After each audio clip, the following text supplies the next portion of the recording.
মাসিকের সময় সহবাস করে ফেললে কিভাবে কাফারা আদায় করব?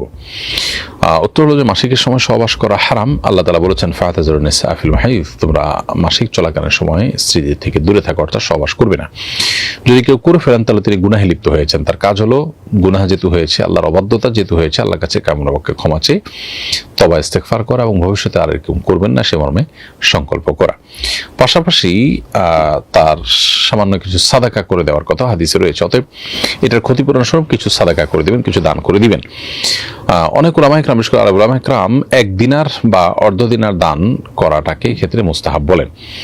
1 দিনার বা অর্ধ দিনার পরিমাণ হলো 4.5 গ্রামের মতো, 4.5 গ্রাম স্বর্ণ, এটার যে মূল্য সেটা দান করে দিবেন। আর অন্যান্য উলামায়ে কেরাম, সালাফি উলামায়ে কেরাম বা আরব উলামায়ে কেরাম ছাড়া অন্যান্য উলামায়ে কেরাম অবশ্য 1 গ্রামের কোনো শর্ত দেন না, বরং যে কোনো এনি অ্যামাউন্ট দান করে দিবেন যার যার তৌফিক অনুযায়ী গরিব দুঃখীকে, এবং নিজে ইস্তেগফার করবেন, তওবা করবেন, আর ভবিষ্যতে যেন এরকম গুনাহ না হয় সেজন্য সংকল্প করবেন। ইনশাআল্লাহ এর মাধ্যমে দায় মুক্ত হয়ে যাবেন।